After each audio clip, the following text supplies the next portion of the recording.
Warning! The following live broadcast may contain loud, obnoxious, shrill, and alarming noises that might be considered disturbing, if not outright uncomfortable to listen to, especially if you are wearing headphones. But hopefully we'll luck out today because he's sleeping right now.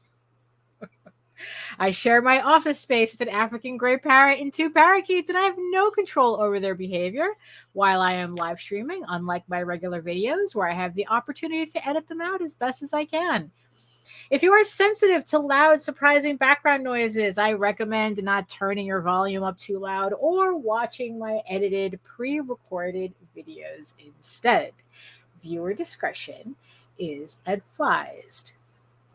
But like I said, everybody's sleeping right now. So hopefully we'll luck out and have a weird, noiseless show today. It's kind of overcast. It's a little rainy. So yeah, I guess like everybody is just like taking advantage and just sleeping. So welcome everybody to another live stream, another draw stream here at the EGOWorks. Thank you so much for coming. Yeah, I'm pretty sure, like I said, it's kind of a hazy, overcast day today. And I almost thought I wasn't going to run a stream. So I ended up putting the notice about an hour before I was going to go live. I had to run a couple of errands, and I wasn't sure if I was going to be able to finish them in time before the stream. But I was able to kind of make it under the wire. But I wasn't able to put out the notifications as far in advance as I would have preferred to. But you know what? Whatever. The work still needs to get done regardless. So might as well just run a stream anyway. So let me see who's joining me in the chat. Hello, Joseph. Hello, welcome. And yes, I see you, the currently one very sleepy eyeball person on my screen right now, watching us from regions beyond.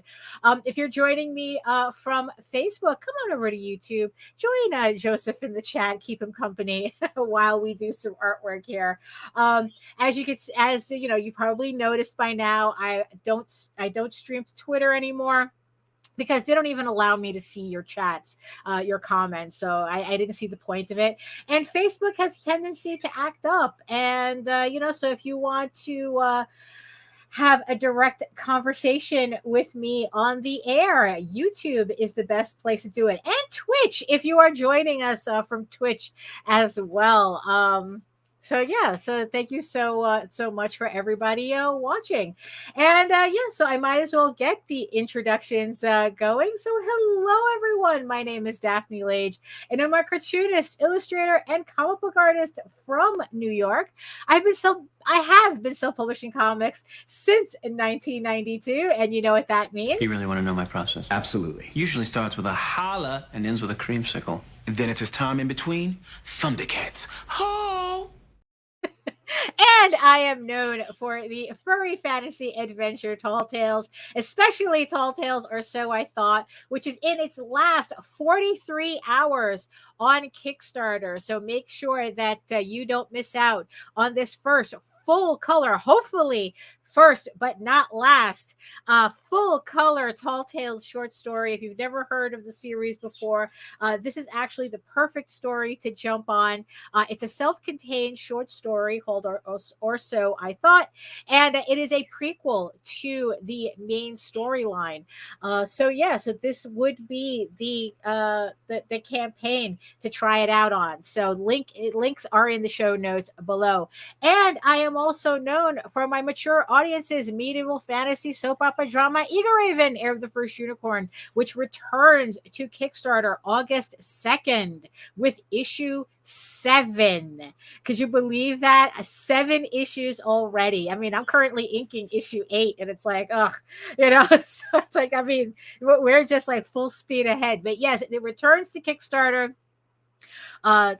August 2nd with issue 7. Link is in the show notes below for the pre-launch page. So the pre-launch page is live for this campaign. So if you want to make sure you don't miss out when the campaign goes live, go on over to Kickstarter from the link in the show notes and hit the notify me button, and they will send you a nice tidy email to tell you when the campaign goes live so you don't miss anything.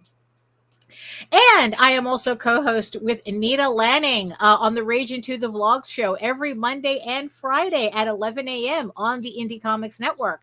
So yes, if you're either watching this on my main channel or which also simulcasts through the Indie Comics Network. So make sure you like, subscribe, and hit the thumbs up button, then the thumbs down button, because the algorithm doesn't care which ones you press. And make sure you hit the little bell so you get notified whenever any of our shows go live. And remember, you can read both my comics online here at Tall Tales, TAILS online.com, and egoworks.com, EGOWORKS. And as I stated before, you can check out all my videos on how I make my comics here on YouTube at Daphne Lage, it's Lager, which also simulcasts through the Indie Comics Network. So like I said, make sure you smash, squeeze, and press all those buttons to get all that valuable algorithm juice out of them. So oh, hello, Jim O'Reilly. Hello. You know, so yeah, so that's so what other housekeeping do I have? I don't really have that much housekeeping. That was pretty much it. I mean, it's like, again, you know, it's the end of the month. You know, felt like yesterday it was already the end of the month for last month. We're just creeping into July right now, so I'm you know, finishing up you know, trying to finish up whatever I can to the end of the month so that the to-do list gets reset. And yeah, and for those of you who are following along or maybe just joining me today, so yes, so EGORAVEN, Heir of the First Unicorn issue 8 is currently in production right now. I'm already up to issue up to page, I wish, page 7 on EGORAVEN issue 8. So that's on schedule. It's like I'm just like full speed ahead on that. Clip Studio Paint has become an absolute game changer when it comes to my scheduling. And I'm moving ahead along on this book a lot further than if I had done it traditionally on paper. I know that it kind of like, you know, it kind of like contradicts what I've always said, that it's like, you know, it's like, oh, it's like, if you're not getting your hands dirty, are you really doing it right? And it's like, well, you know what, in the end, it's like my schedule ended up superseding my need to do things traditionally, especially with the amount of work that I've been getting done as I guess as quickly as I have been. I mean, being able to work on my comic book pages in Clip Studio Paint and being able simultaneously to do pencils and inks whenever I need to without having to switch anything out, without having to stop what I'm doing. If there's something weird in a panel that I need to fix, I could just do it then and there, as opposed to worrying about tracing and light boxing and bringing it to Photoshop and, you know, going all this whole roundabout way, which I'm sure you know, added a lot to my tendency to procrastinate. And instead, just by being able to do everything in this program, I've just been able to work at a pretty good, you know, pretty steady clip without too many interruptions. So I'm really happy with that. You know, it's like, look, sometimes, you know, you kind of have to put your own nonsense away to kind of get things done. So does that mean that I've stopped doing completely traditional artwork? Absolutely not. There's a commission that I'm finishing that I just got approval for on the digital pencils. And what I'm going to be doing is doing the minor changes that the commissioner wanted, creating blue lines, and then printing them onto paper and then finishing the commission off.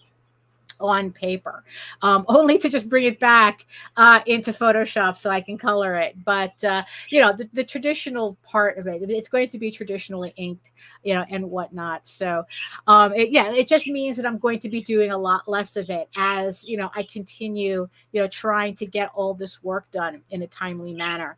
So again, if you're curious about Clip Studio Paint, I can't recommend it enough.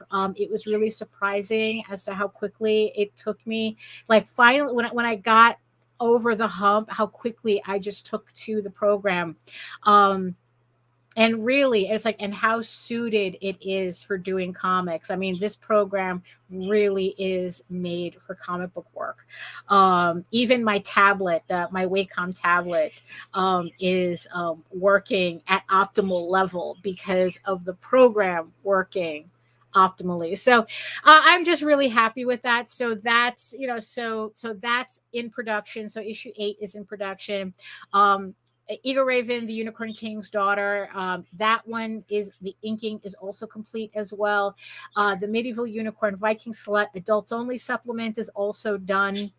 Inking wise, like I had stated before, now what I'm going to do is I'm just going to sit on these pages for a bit, and the closer, the closer we get to probably September, that's when I'm going to like get back. Probably in August, I'll probably like bring them out and get to coloring them. To get that done for the next campaign. So, because it's like I've been working on them for so long. So, I want to get through as much as issue 8 as possible, because when September rolls around, I want to pencil out completely 9, 10, 11, and 12. That completes the third volume of EGORAVEN. And honestly, if I'm feeling really ambitious, probably, depending on how my groove is with those pencils, probably I might try to complete the series. But then again, I do have 2 more Tall Tales issues that I have to finish as well, because we're already discussing, like which Tall Tales campaigns we're going to be doing for next year, and we are going to be re-releasing issues 1 through 5 of Tears of the Mother, which is the current story arc that's running on the website right now. That's the brand new story arc after Thieves Quest, and we're going to be doing a campaign re-releasing issues 1 through 5, along with the brand new issue 6. So what I'm looking on doing is remastering all the covers, like really going through, like fixing up, grammar mistakes and whatnot. Some mistakes that I caught on the previous, printings, fixing that up, probably redoing the covers, but mostly recoloring them or re-inking them, depending on how I feel about the covers. There's some of them that I do want to tweak a bit.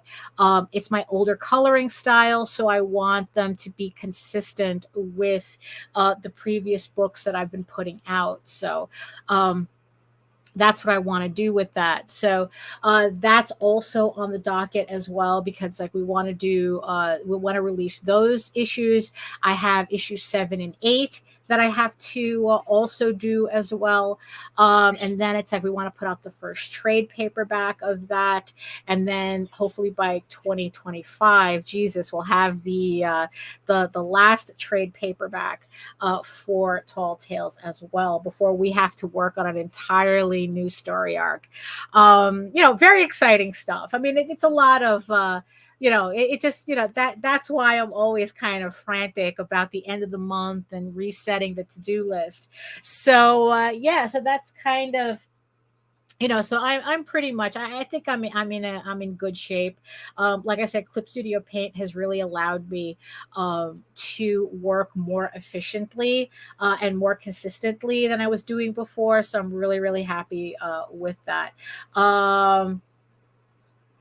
Oh, it's like, oh, hey Joe, and oh, Michael. It's like, do you have any recommendations for what to read to learn what the logistics are involved in a Kickstarter, and the costs that go with the logistics? Oh my goodness, there's a very specific book. Let's see, it's the woman who does the Boston Metaphysical Society. She actually wrote a book. If hold on, let me look that up. Let's see. Let's go to Kickstarter. Let me go to Kickstarter and let me look up. Let's see, Boston Metaphysical. Boston Metaphysical. Oh, yeah, here we go. So, Madeline Holly Rosing. Madeline Holly Rosing. She wrote a book about how to do a Kickstarter. It's how to do Kickstarters. It's a very basic. Hold on, let me see if I could find her book. Let me see. Let me see. Well, this is her Boston Metaphysical page. Okay. Let me see. Does she have that? Ah, here we go. Here we go. Let me okay, so let me share the screen. So okay, because I'm gonna okay, so let me share the screen so I can show you this book. Share screen.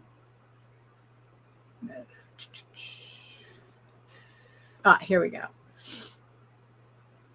So funny, you should say it. My screen's going to get really, really weird here. Hold on. So let me just do it like this. Okay, there we go. So here it is. So this is the book that I recommend you start off with, Kickstarter for the Independent Creator, by M. By M. Holly Rosing. It's a very basic book.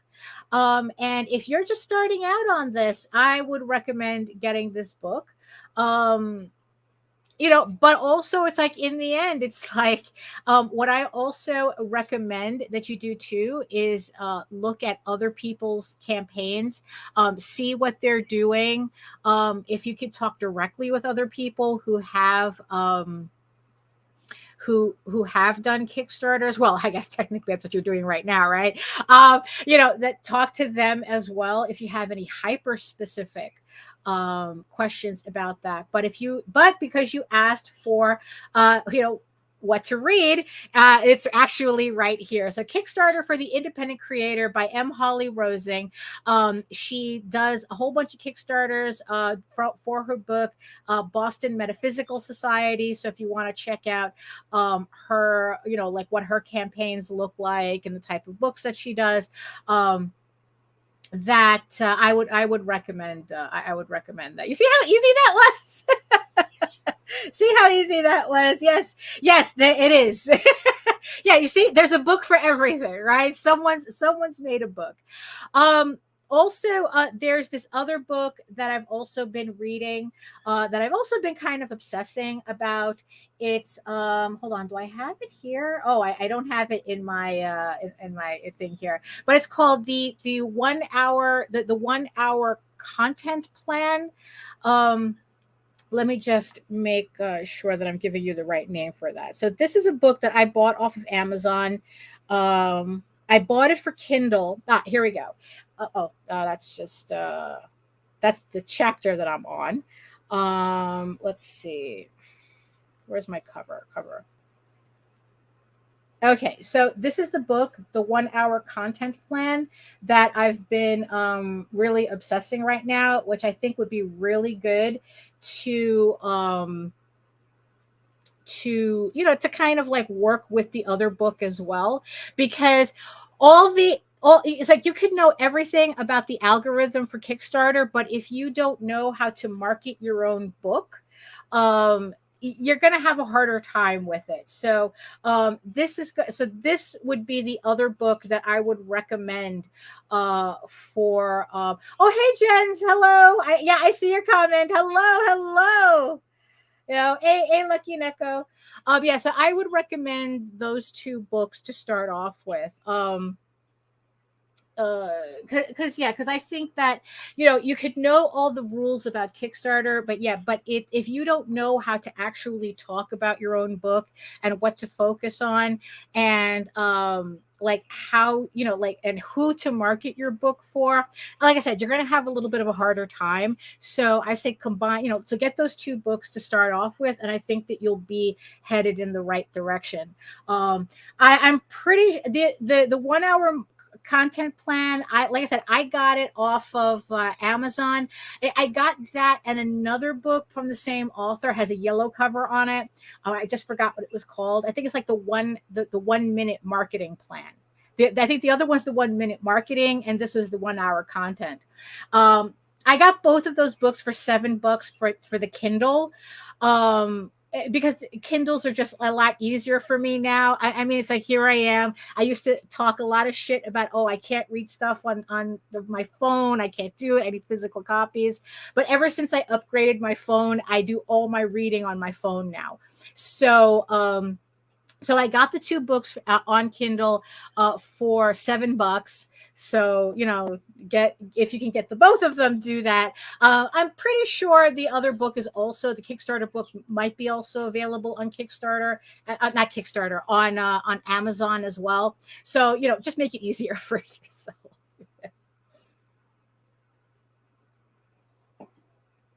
So, yeah. So, so that's part of let's see. So what else have I been doing? Well, I mean, so for today, as you can see on my screen over here, we are going to be continuing to work in Clip Studio Paint. Except now what I'm going to be doing is that if you caught, or if you didn't catch, House of Bob on Saturday, which is kind of a bit of a train wreck of an episode. It was incredibly hot in both our offices, both mine and Nita's offices, and we were kind of addled by that. So we didn't really put on our best show. But everybody kept saying that they really, really liked the piece that I was working on.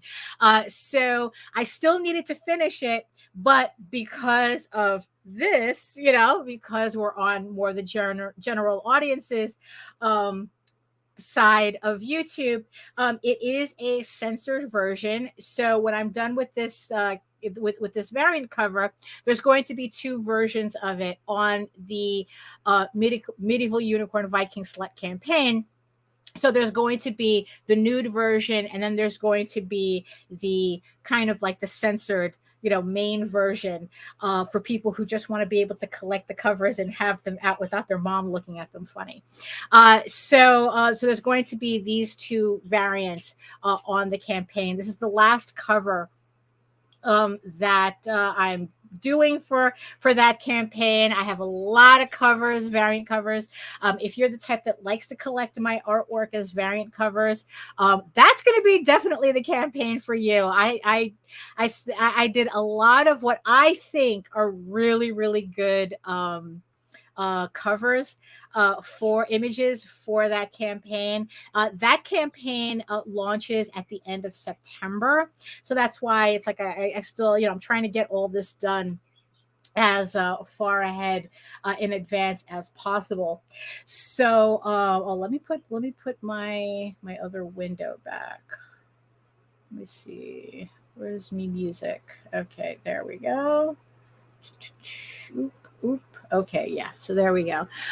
Because StreamYard only allows me to share one screen at a time, pretty much. So that's how I get the music into the stream once I start playing it. So when I wanted to show you that other page, I had to kick that out of StreamYard in order to get to share the other page.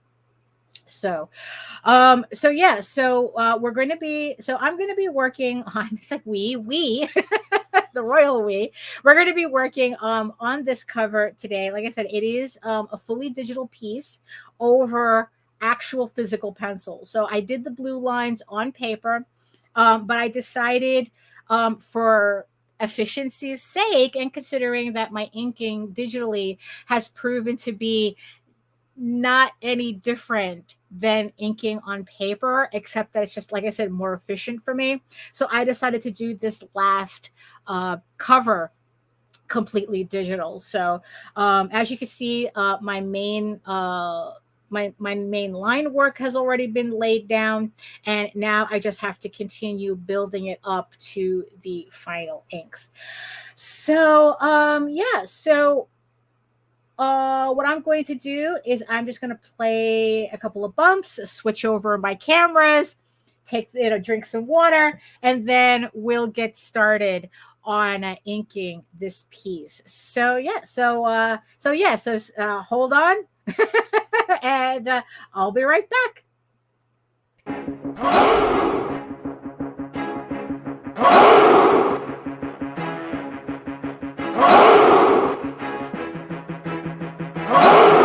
We are the only show for independents all around, giving you a platform to spread your word all over town. Cast the Craze is the place to promote to your fans with the dream of Medina and Sam the Crazy Man. Subscribe to our show and never miss an episode. It's time to get your mans, listen to us on the go. Updated every week, we never miss a day. Join the squad, come on in. It's time to catch the craze. If you are an independent, catch the craze. Making moves on your own, catch the craze. On your grind in the streets, catch the craze. Join the movement, catch the craze.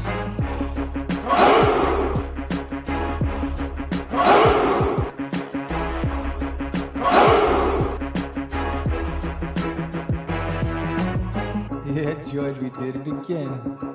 Come on now. You know you want to do it. Catch the craze.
Okay, here we are. Okay. Oh, hello. Welcome, Gothic Lolita Angel from Twitch. Hello. Welcome. Nice to see you again.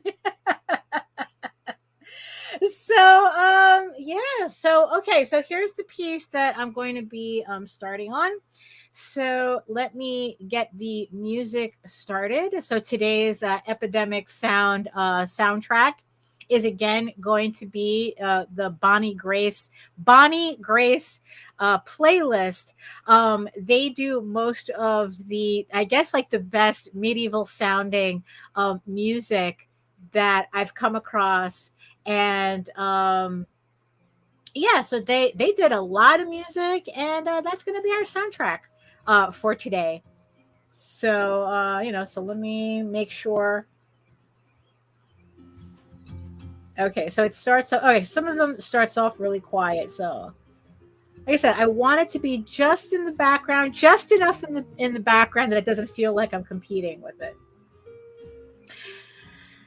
Okay, so like I said, I started this piece off on House of Bob, which is the adults only live stream. So, of course, on that live stream, I was doing the uncensored version. I was inking the underlay, the uncensored underlay of, well, it's the main cover. Actually, if anything's an overlay, it's the censored bits. But like I said, it's like can't really do this on the show, So, um, so yeah, so I've just been really, really taking the opportunity to just learn about as much of Clip Studio Paint as I can, because like I said, it's like it really has helped me in terms of optimizing optimizing my time. Oh, okay. What I'm going to do here. So what I'm going to do is I'm going to put another layer and just fill that with white. How do I do that? How do I fill that with white? Because the blue, while I'm inking, is going to be a little. Oh, I got to be careful with that because the pencils are not censored. So let's see. So I know the fill. Okay, let me just turn that off. Okay, I'm going to go the long way around and just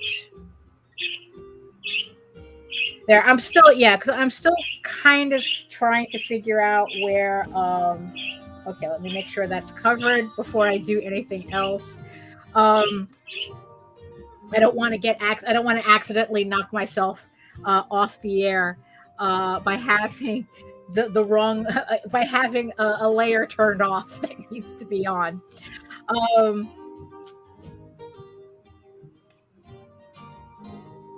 So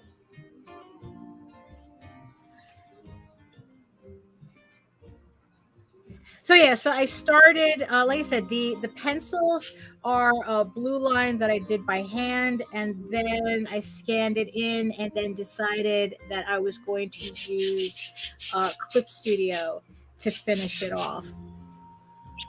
And I've just been really happy with what I've been getting.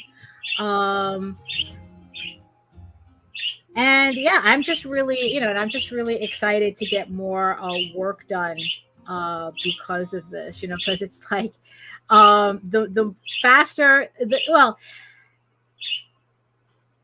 you see, I think, it's funny because it's like, I don't think that I'm being faster as much as I have less anxiety about inking, and it's like, and I'm just able to just ink through it.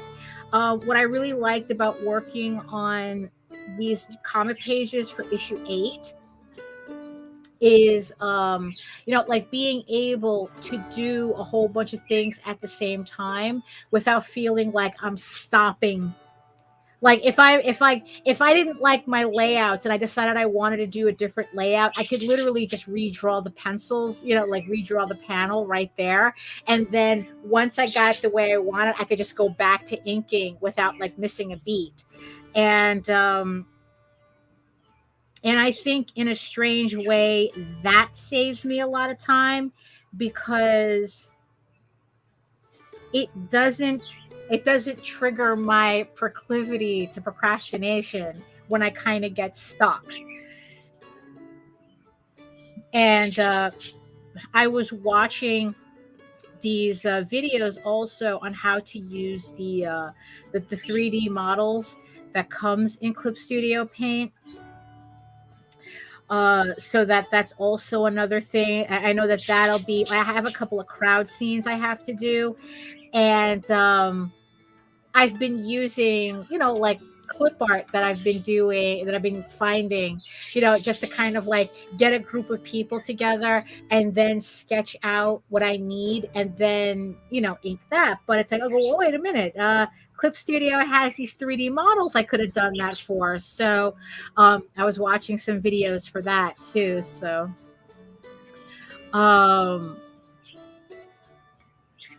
And then also it's like, remember, I have these books from Japan, these how to draw manga books from Japan that has the CDs in it, so I could that has assets on it, so it's like I can take those assets and bring them into Clip Studio as well. So yeah, it's just, I don't know, it's just very exciting for me. I know some of it, I know a lot of you are like, oh, this is old hat, we know this already, and I go, yeah, but I'm just learning about it, and I'm just really excited about it, and I'm just gonna make bother everybody with it. So yeah, so that's I forgot to, oh fuck, I just realized I'm inking on the wrong layer. God damn it. Okay. All right. At least I didn't get too far ahead. Just to show you what I did, I thought I was inking on my ink layer. There it is. I inked on the white layer that I wanted to hide. You see, I'm still trying to figure this out. Luckily, I didn't get too far. So we can fix that. So what I'm going to do is, it'll just be easier for me to delete that layer. Okay, so let me delete that layer. Let me do that again. Okay, let me do that again. Okay, so what did I do? I did a W. I did that. Okay, I chose white. Fill. Okay. All right, so we're going to select. We're going to deselect. Okay, I know what I forgot. I did. I forgot to lock my layer, because that's what I've been trying to make a habit of doing, is to lock the layers I do not want to work on. So yeah. So if I remember to lock the layer, I wouldn't have been inking on that layer. But look, we had just started. It's okay. So okay, I'm back on my ink layer. Okay, that's okay. I'm back on my ink layer, and we can now start over again. It's like I started inking the horn, made the decision to get the white background, and then completely forgot to go back to my other layer. So okay, where were we? We were just going to, oh yeah, that's white. So we're just going to go ahead and pretend that all that other stuff didn't happen.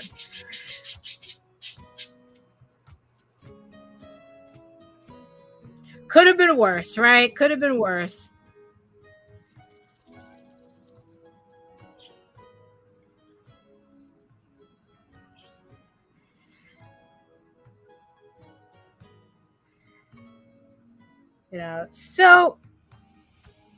So today, the other thing that I wanted to talk about.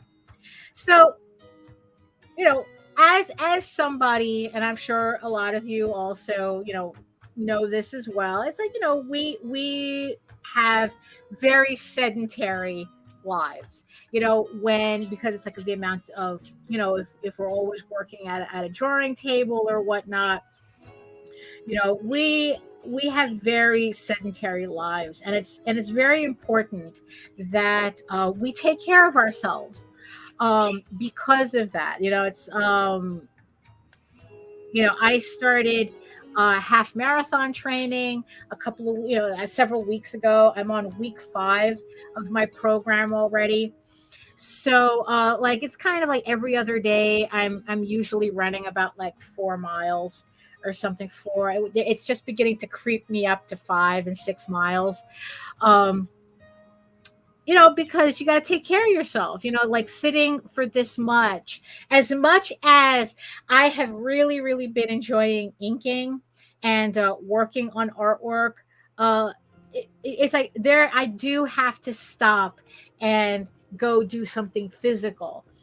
In order to make sure, it's like, look, I made this whole big deal about changing my chair, right, from that racer chair, that I don't know, it really, really, I don't know, messed up my back. I thought it would make a difference, but it really didn't. It actually worsened a couple of things.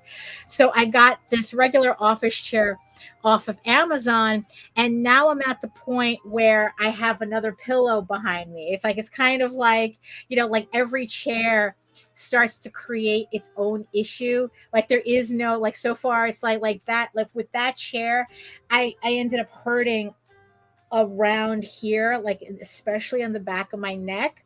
But now with this chair, now it's like I'm beginning to like, like have, I really need this lumbar support now, really, except it's a little bit higher. So yeah, so now it's like every so it's like just goes to show you that you have to kind of like move yourself, you have to move yourself in order to kind of mitigate these issues.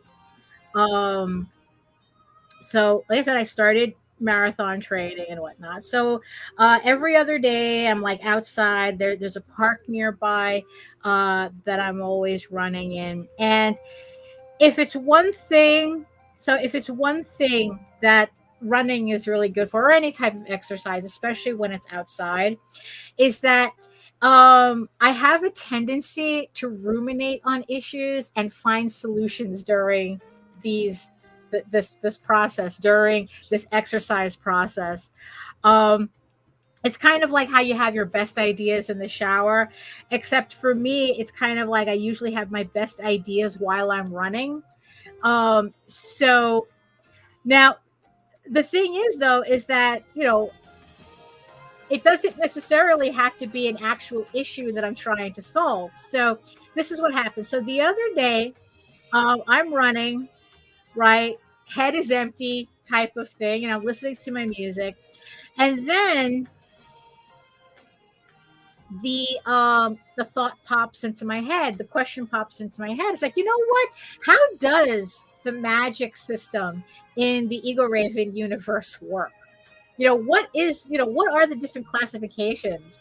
It's like, actually, it's kind of like the question that popped in, that it's like, if you had wizards in the modern world, how would the modern world like regulate that sort of thing? It's like if you had, because it's like, so which of course had me thinking about like how magic users work in my story, right? So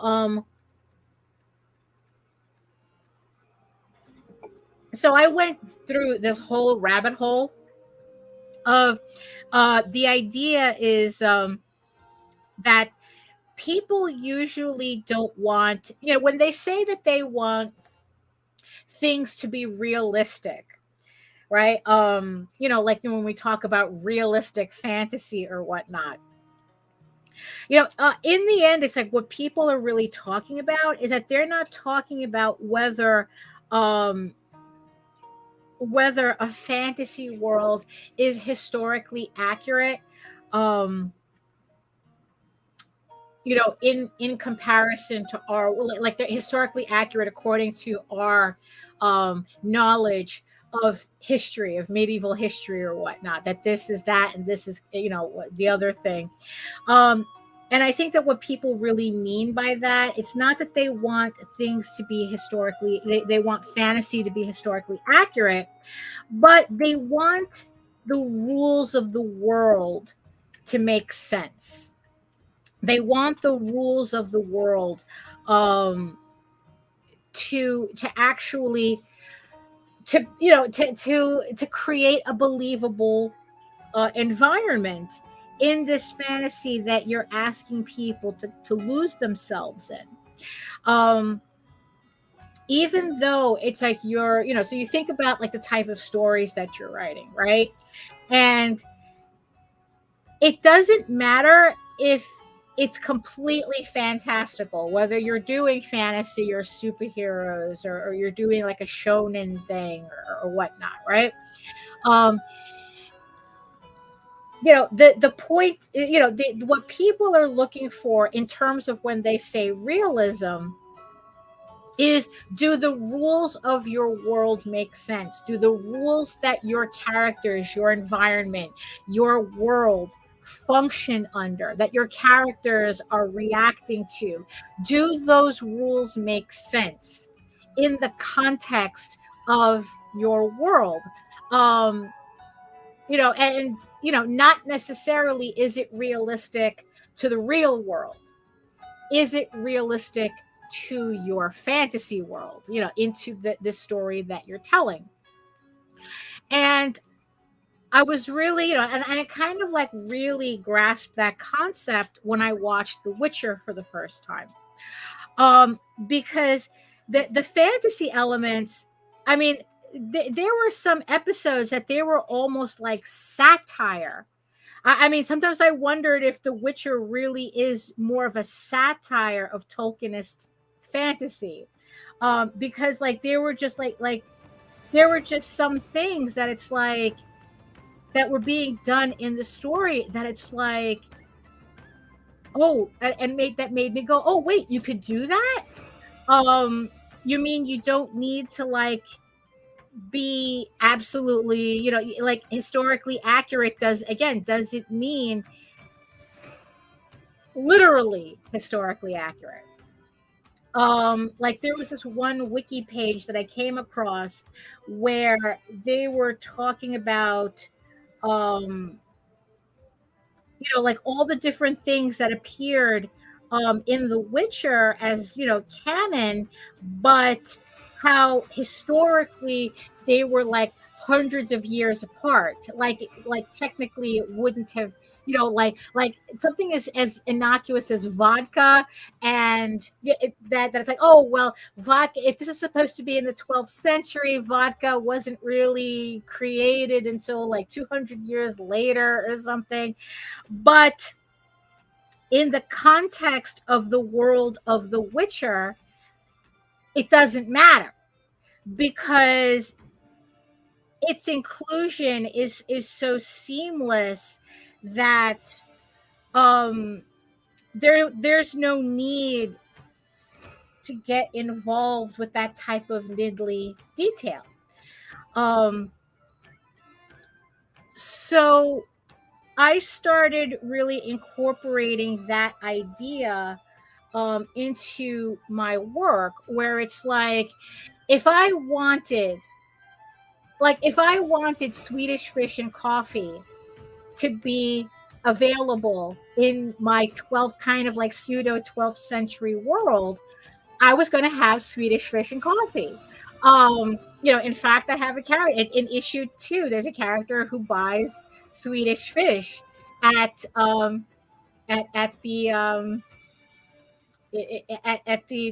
town square market. Someone's selling Swedish fish and he buys a bag of Swedish fish.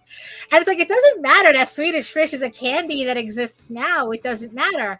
The fact that I've made that a part of this world, that you can buy Swedish fish, that you can have coffee, and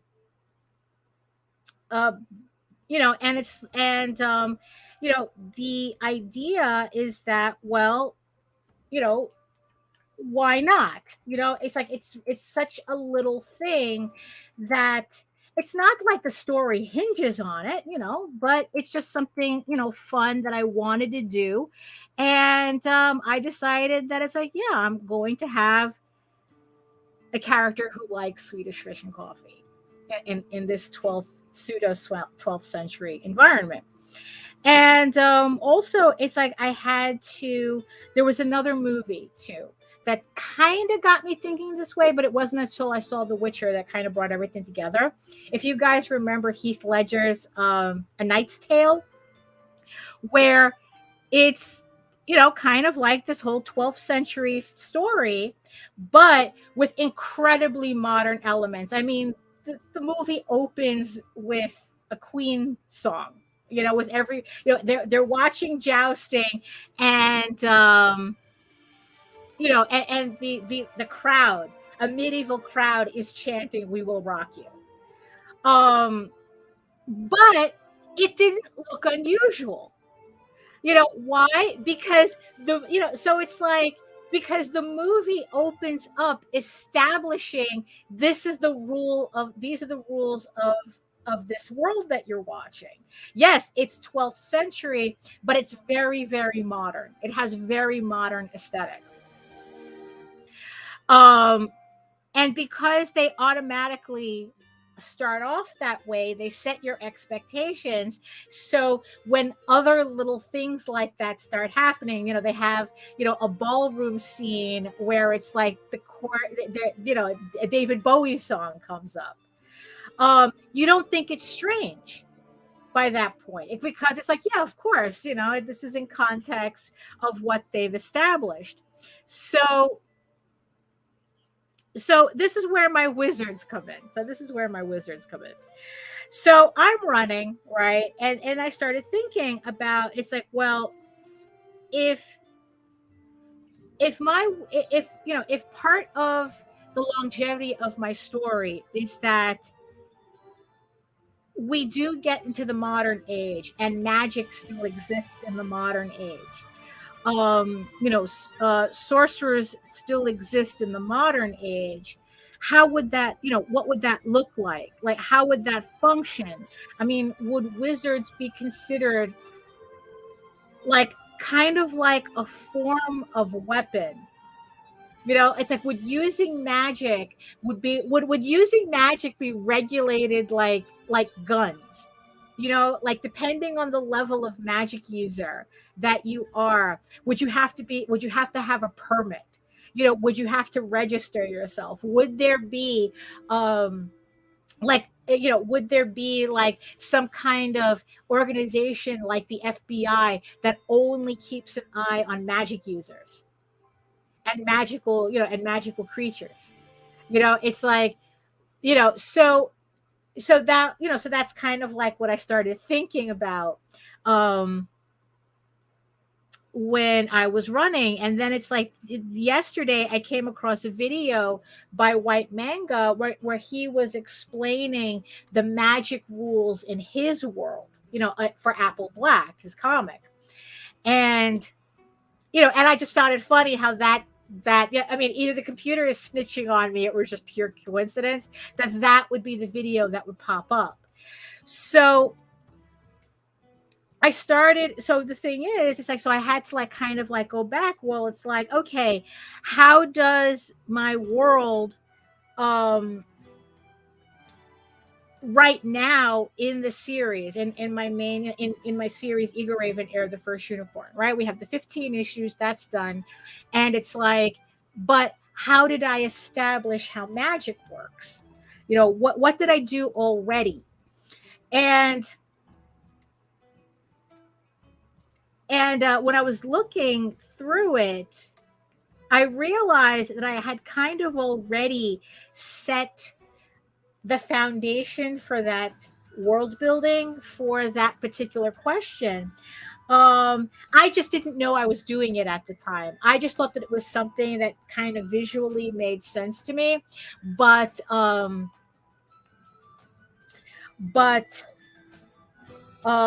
didn't quite have an explanation for it yet. So, because I mean, especially like if you're doing like superhero books or something, right? There's always this thing about, how do I not make my character too powerful, right? Because it's like, it's like, yeah, it's like you can do whatever you want in your story, but there still has to be, again, a level of believability in it. If you have a character that's all powerful, then how do you create conflict with that? How do you, I mean, if they could just snap their fingers and get rid of all the evil in the world, what's the point of the story? So I'm sure you guys have about the whole thing about how to nerf your characters, right? So that's kind of like what I've been kind of thinking about. How do I nerf my characters so that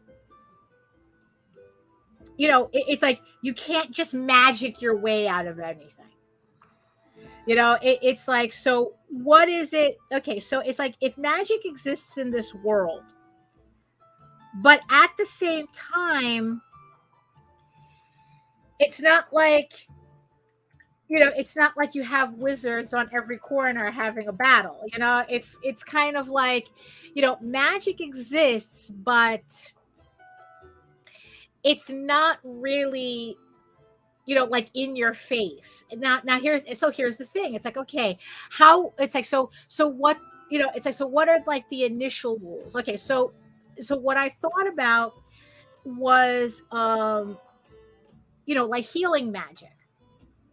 So, like, what would stop everybody, so it's like, so here you have these unicorns that are in this city, right? This is issue 2, right? And what's to stop everybody from deciding that it's like, what, we can have these unicorns heal all the sick or something, or this, that, the other thing. We have them here, and then there is a scene that kind of alludes to that.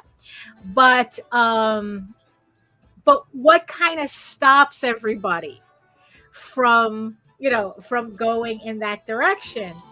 And the thing that I came up with, that would kind of like make people think twice about asking for magical healing, even if they knew someone was a healer. Like, maybe like there's different levels of healers. Like, you have your herbal healers and your witches and whatnot, or it's like they use, more traditional medicine and plants and that type of thing. And then you have the magical healers. But my whole thing is like, what makes people stop, like keep themselves from using them? And the only thing the thing that I thought of is that healing is painful. Like it's so, like, imagine having surgery with no anesthetic, right? So that was like the first rule that I came up with when I was writing EGORAVEN. It's like, okay, what's the deal with healing magic? And it's like, it's painful. So people only want to use it in very, very extreme circumstances. Like, it's not a magic. Healing magic is not something you ask for casually. You don't get a scrape and then go get some. It's like, no. That's kind of the thing that people like, no, I really have to need this to go to a sorcerer or a healer or whoever, someone with magical healing abilities. And I included, like magical animals like unicorns as well. That, so that was like one way of keeping magic from being like a shortcut. And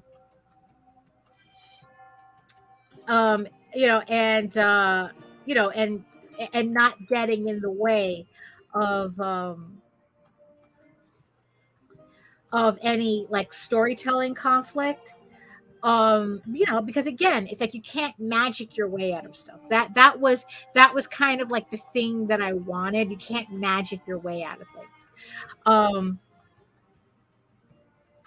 So and depending on what kind of healing that you get, not only is it painful, but also, when I wrote my novel, my EGORAVEN novel, I described kind of like a little healing session in there. And what I also did with healing magic to make it more uncomfortable, like uncomfortable enough that people really don't seek it out. So not only is it painful, but depending on the severity of what's being healed, you actually kind of, the mortal body, the mortal mind can actually link to the immortal magic. And it's, kind of like, remember Pacific Rim, there's this whole concept about drifting, where it's like the two pilots link mentally and they share each other's memories. So it's kind of something like that. But for a mortal, especially, it's incredibly intrusive. And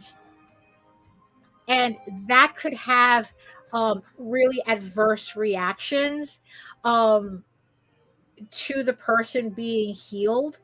Um, like they become like they could become temporarily bonded to to whoever's doing the healing on them, and and that brings up like a whole other level of discomfort. And and it's like, and depending on how powerful the magic user is and how bad the wound that's being healed, um it could probably make the situation worse, because then it's like you have that mental tie that's not supposed to be there, and maybe it could actually cause a psychosis, like a psychic break or something, because the mortal can't handle that type of magical intrusion. I'm still playing around with the idea, but like I said, um oh, that scene in Demolition, was it the sex scene? It's like the sex um scene, the fake sex scene. Because I barely remember Demolition Man, but yeah, it's something, but it's something like really, really intrusive, and uncomfortable, and and not something. So I had, like I said, it's like so that's how I kind of nerfed it that way, right? And so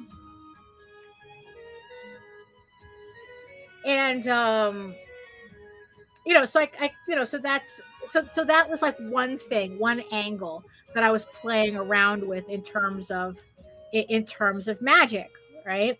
So so another thing that I had inadvertently started, not really thinking about it, but now it's like that I'm kind of like creating this magic rule hierarchy. Now it's like, okay, now I have an explanation for these things that I've been drawing in my series for a while, but where it started off as an aesthetic, now it's actually, there's actually an explanation for it. So there's this whole thing in my series where magic users have to wear talismans. So there's this whole thing where EGORAVEN goes to her first tournament, and it's like, oh, you're all magic users, you have to wear this, you have to wear what a draining stone. That's what I ended up calling these particular talismans.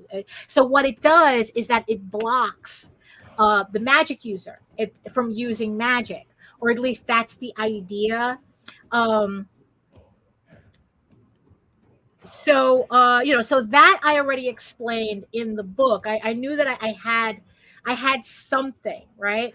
But what if, so I was thinking, it's like, okay, so we have the draining stones, that's to control magical creatures and magical users. Now, what if this was like an all the time thing, right? So in my last issue, right?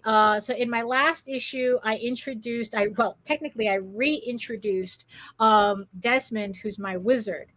He's one of the main characters. He becomes one of the main characters in the book, and he always wears this talisman. And what I started doing, again, not realizing it, was I was drawing all my wizards with talismans. And so now it's kind of beginning to make sense to me, because it's like, okay, what if the talismans was how look, I'm not opening the door. You guys are just thinking what you're thinking on your own. You're thinking on your own, so so what if like magic users were required to wear these talismans because that's how they were regulated. You know what I mean? Kind of like I said, it's like, technically wouldn't, if you knew magic in the modern world, I could see how that would be something that would like be regulated. Depending on what, I guess, level of spellcaster you are. So, so I already have like the mage. I have a varied cover for that. So, so I already have the Council of Mages. I already have kind of like a regulatory body of wizards that are direct indirect service to the king. They kind of serve as they kind of work hand in hand with the church. And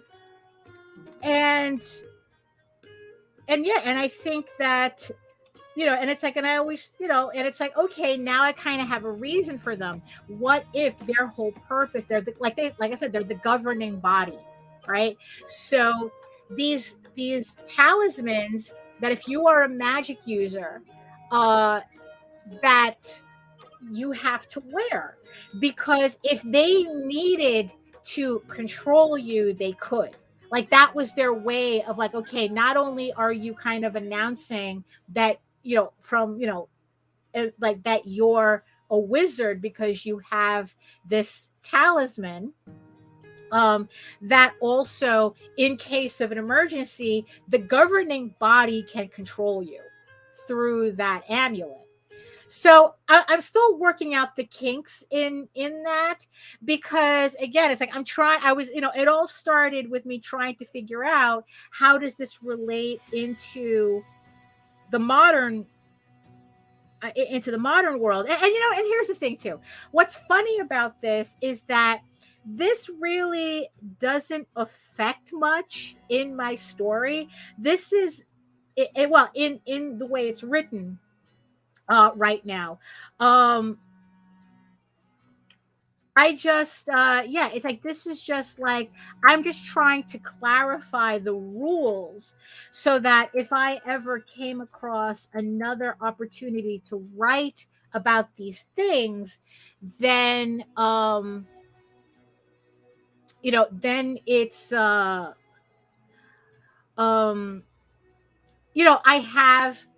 I already have this rule set to to go by. Like, so it's funny, so this picture, so like this picture, so we have Loki, he's in his werewolf form, and especially at this point, he has no control over his shape-shifting. So he's a shapeshifter, he's a god, he's a shapeshifter god, but when he's in the mortal realm, he has no you say, yeah, that's a good question, because it's like, maybe not. I'm still, like I said, I'm still kind of thinking about that, because the whole, am I giving away a little bit too much? But I guess for the sake of conversation, I'll mention it. Because like EGORAVEN is forced to wear it, but technically it doesn't have, her magic is more powerful than the talisman can dampen. In issue 6, there's an explanation for that. Like that's where I explain that's like, even with the talisman, her magic works normally. I mean, it interferes with her magic. Like it kind of makes her a little sick or something, but she can still use her magic normally, technically. The stone isn't strong enough, right? So technically with EGORAVEN, it doesn't matter if she wears it or doesn't wear it, because her magic is a lot stronger than what the talisman was created to I guess, to control. Although what's funny is that Amadeo, he's really, like he's affected by the talisman, but also he has the whole thing that that he has the pull that's also wreaking havoc with him. He's far away from Edenron, which controls his magic, so he's kind of already in a weakened state magically. So the talisman has more of an effect on him, but it doesn't affect EGORAVEN. Now, like you said, what stops the person from removing it? So that was also kind of like another thing that I was thinking about, that it's like maybe it's more of just like a visual cue. The stone is like more of a visual cue rather than like they can control you through it. But yeah, it's like you could not wear it, but the regulatory council knows you still exist. Like that's kind of like what I'm trying to figure out. Like think of like the FBI, right? And they kind of know, like let's see. Okay, let me see. An interesting concept for God of War Ragnarok game was that Odin had his hanging rope enchanted that synced the runes around his neck. Whoever controls the rope by tightening it chokes Odin. Oh, okay, there you go. That's, I mean, it's like, yeah, that's not what I would, I mean, God, yeah, it's like, because the idea would like it's kind of like, yeah, like there would be a certain level of control, which is also the reason why the penalty for not having the stone around your neck, like, I mentioned it, I think like in issue 5, where they tell EGORAVEN and the crew that the penalty for not wearing the stone is incarceration. So, like, we know you exist. So I guess like they can remove it, but if they're caught without the stone, they can be incarcerated. So I guess that would be kind of, well, and then that kind of makes it worse because then you're under the thumb of the actual mage council, and it's like, and then it's like they can,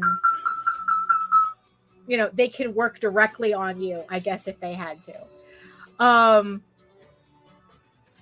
So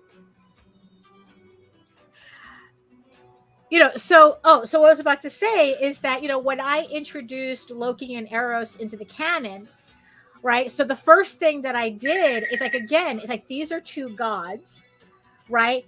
How do I nerf the gods? Because it's like they're in the mortal realm. So again, it's like I made up this I actually did a doodle on this where I made up a complete set of rules about, the gods in the mortal realm, where it's like when already being in the mortal realm, they're nerfed already.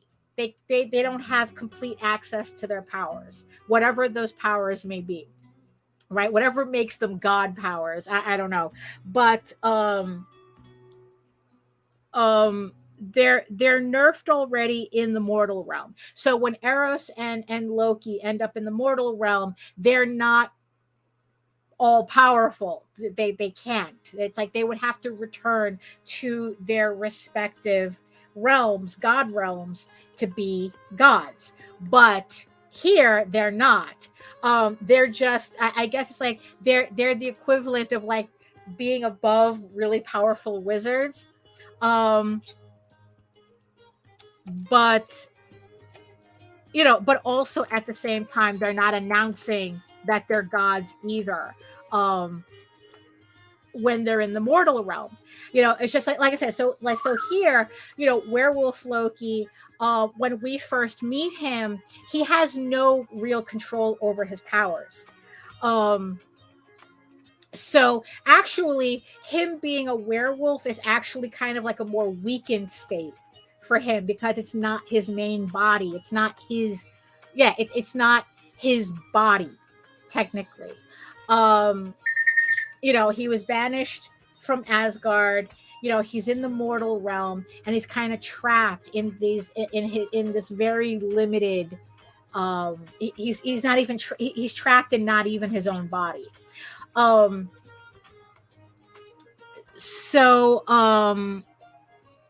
again, it's like trying to nerf.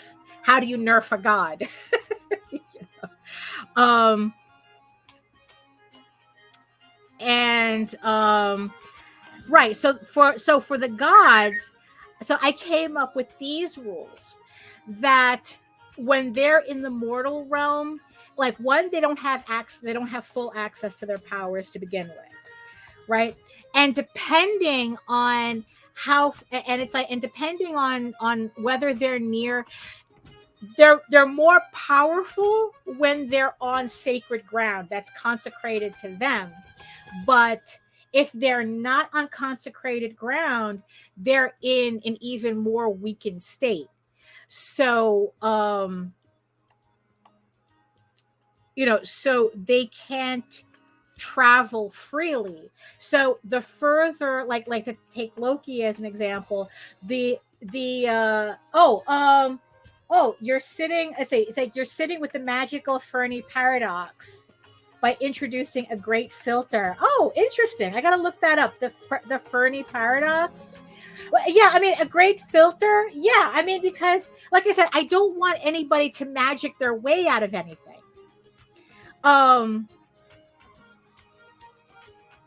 So the farther they are from consecrated ground, the weaker they are. And especially with like, and in the way I think of it, the further they are from consecrated ground, the less they're able to hold on to their more human shapes. So the further they are, so it's like, so here's Loki in his werewolf form. If he was far enough away, if he wasn't even near consecrated ground at all, he would only be a snake. It's like that would be his, that's his sacred animal, but it's also kind of like his weakest body. So it's the same thing with Eros. If he was on non-consecrated ground, he would just turn into a hare, and he would just be a rabbit, pretty much. It's about alien communication. Oh, okay. I'll still gotta look that up though, so I have some context. So it's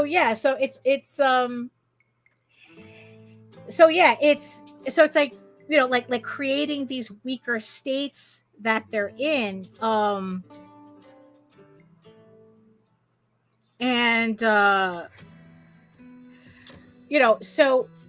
so the thing is, it's like, also here was another thing that I had to kind of figure out is, so the only way that, because this is where EGORAVEN comes in, the only real way Loki and Eros can be in the mortal realm really as freely as they are is through her.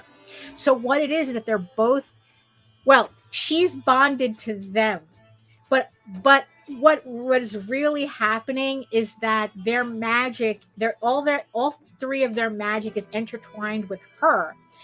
And I have to give credit to Jose for actually, it was a throwaway line that we were just talking about this. I was trying to figure something out, and I mentioned the thing about, it's like they're bonded to her. So it's like that. So their magic's like they're using her magic in order to supplement theirs, to be in the mortal realm in a more useful state.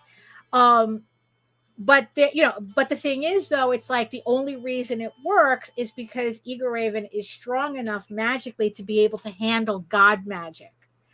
In my novel, there's a part where Loki explains that it's like, there have been human mortal emissaries before, but they never lasted long because they all went mad. Because to be an emissary is to allow a god to share that magic, to entwine your magic with a god, but there's no mortal that can handle it. But EGORAVEN's not mortal, so technically, so they're entwined. Their magic is entwined with hers. But here's the thing, though. I didn't want this to be something that any god could just casually do.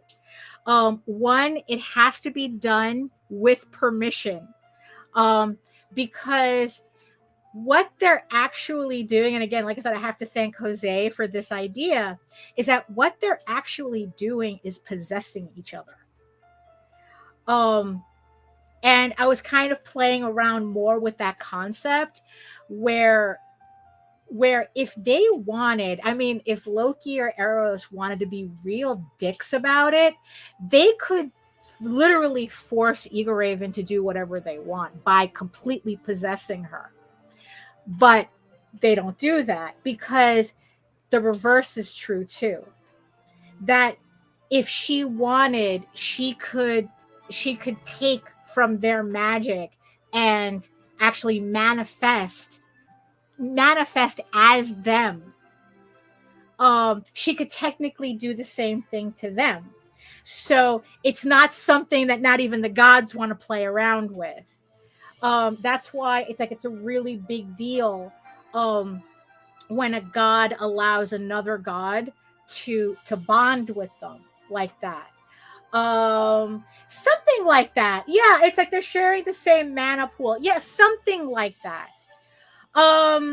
Because that's especially so it's like, but the catch is that they always need, if they wanted to like really stay in the mortal realm, they always need EGORAVEN with her, because that's the rule. As long as they have an emissary, they're technically free to go anywhere and to do anything, as long as they have an emissary. If they don't have an emissary, they can't last long here, or at least not in any full form.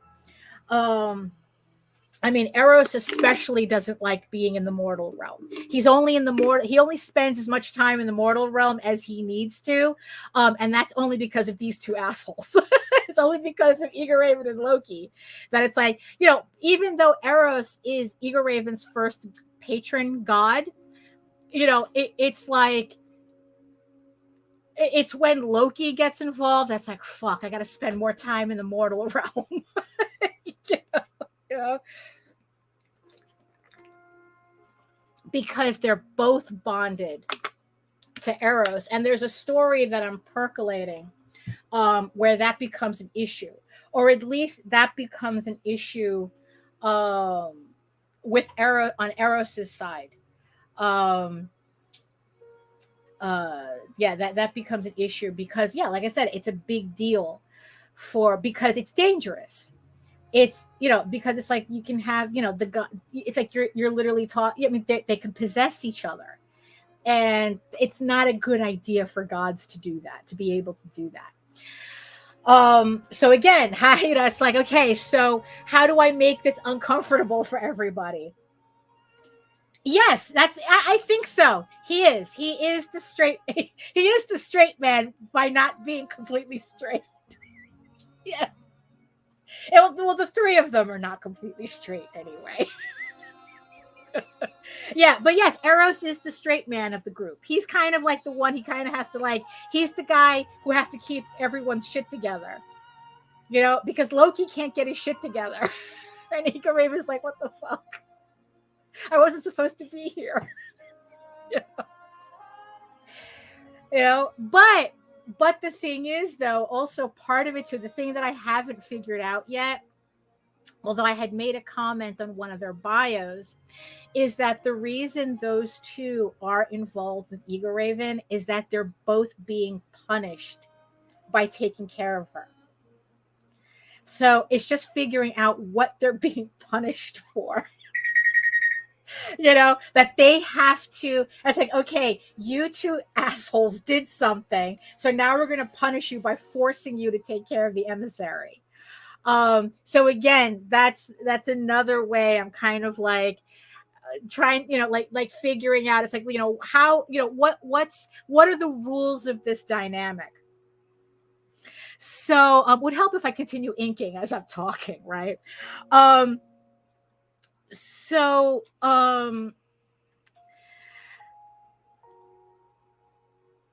so again, like going back to magic users, in my world, So now the other question that I was asking myself is that what would be the different classes of magic users that, depending on, like, okay, so you have this regulatory body, right? Right. So I could imagine them like different types of wizards, depending on, I guess, what you specialized in, would be regulated differently. War mages, battle mages would be regulated differently than maybe like elemental mages, depending on what they did.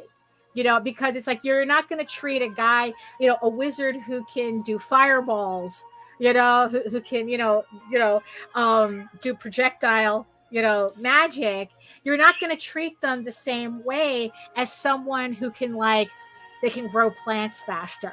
It's like, they can encourage trees to grow and shit. It's like you're not going to treat them the same way. So I was like, okay, so it's like I have to figure out a classification as to like maybe it's like you could be considered like you're like almost like, what it is? It's like I go, oh my God. It's like I gotta probably find some Dungeons and Dragons manuals or something and figure this out, because it's like probably like if you're like a level 1, like a class 1. Because if we classify them like drugs, let's look at it like this. Can we classify wizards like drugs, where you have a class 1 wizard, right? Maybe they do like innocuous shit. Like I don't know. They could do like levitation or whatnot. It's like, but they're kind of like, they're harmless, but the fact that they're still magic users kind of still makes them a little sus. And then like maybe you have like class 5 wizards where it's like they're fucking dangerous and they have to be reined in somehow. It's like where it's like, like maybe it's like if it turns out that you're like a class 5, like you're a battle mage, like it could be like you're immediately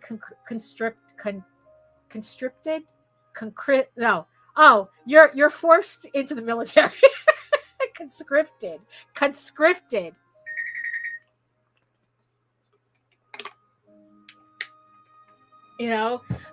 that maybe it's like, if you're a battle mage, you're immediately you're conscripted into the military, or at least the wizards,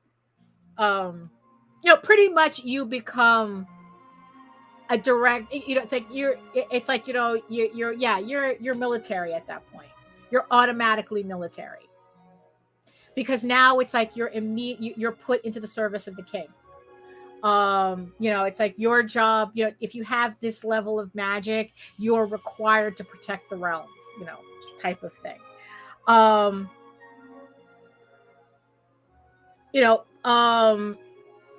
So that's kind of like, okay, what would be the levels? And then it's like another thing that I was thinking of is like, okay, you have like how do they keep track of everybody? Like, even if you're not wearing the talisman, would the mage council still know who you are? So it's like, so I kind of like imagine like kind of like this table that works like kind of like it can, I don't know, like they're able to know who's a magic user, like maybe from birth, where it's like they have this table that shows all the magic users in the realm, and then every time one is born, maybe like something lights up and they know who they are.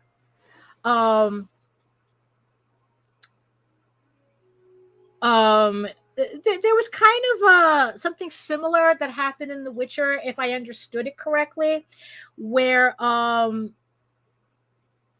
if I remember correctly, how Yennefer ended up with the witches, that they kind of knew, like her powers, Yennefer's powers started manifesting, and a witch came by and offered to, and bought her off of her father, because it's like, no, we know who you are, and we're going to bring you back so that we could train you properly. So, you know, so I'm kind of thinking that maybe that would, that maybe it would be something like that. That if you're a born magic user, that's how they kind of like hook you up as apprentices very quickly. I guess depending how it starts manifesting. You know, or maybe, yeah, or maybe it's like once your magic starts manifesting, that's when you appear on the table. When you become an X-Men, you know, pretty much.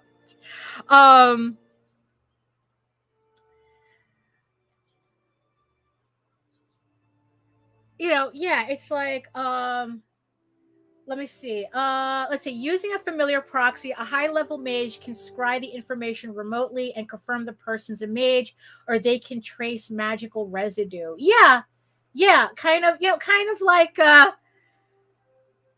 midi-chlorians without it being stupid, without it being that incredibly stupid. Oh my god, it's like, how do you like the Force? We were, isn't it funny how we were all willing to accept the like the concept of the Force almost without question, but midi-chlorians was a step too far.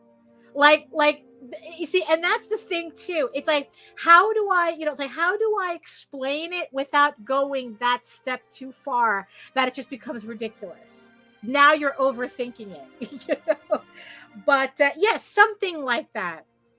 Like they could like either trace magical residue, or, you know, like, would they, you know, and so here's the thing though. It's like they know, like, could so now so here's the thing is that, so EGORAVEN doesn't appear on the table as magical as she is, because it's like what I'm probably, you know, thinking right now as we speak is that everything that the mages know about magic is all based on mortal magic. Immortal magic is something different. It's kind of like out of their pay grade, pretty much, or even beyond their knowledge base. Like, so they know mortal magic. Humans, you know, not necessarily. I mean, I'm pretty sure that there's, you know, animal people who could do wizardry too, or at least I have, you know, that's, you know, but mortal magic, mortals, like that's their education base, is mortal magic users, because immortal magic, god magic, divine magic is, maybe it's too unstable for them to really know what it is, for them to really know how to control it. And in the end, it's like, that's why the talisman doesn't really work on EGORAVEN, because her magic is not mortal magic. You know, just like Rillian's magic is not mortal magic either. Well, that's technically what Eros, Loki, and EGORAVEN do. That's the emissary. She's the password that they're sharing. That's kind of that. That's why it's not encouraged. That's why nobody wants to do that, because you don't share your passwords. It's like, oh, I have one of your comics from a comic and show. Oh, very nice. Oh, thank you. Which comics was it? Tall Tales? Did you find it in? Did you find it in a dollar bin or something, or was someone selling the books? Look, it's like, if you found it in a dollar bin, that's fine too. I'm sure we have hundreds of thousands of our books out there since '92. Actually, it's more thousands. It's more thousands. Since '92 that we've been finding in dollar bins for all these years, and it's just always funny. Spells and chill, yeah. Exactly. Like I said, yeah. So that's technically so EGORAVEN's the password that both Eros and Loki are sharing. But like I said, it's like you don't do that. You know, you don't share that magic because it's dangerous. It opens technically it's a very dangerous thing for them because the fact that they trust each other so much is probably the only reason they can do that. You know, because when they meet Ishtar, she refuses to bond. She refuses to bond. She doesn't bond with any of them. It's like, no, fuck that shit. I'm not. It's like the last thing she needs, you know. Yeah, so she doesn't bond with any, and most gods don't.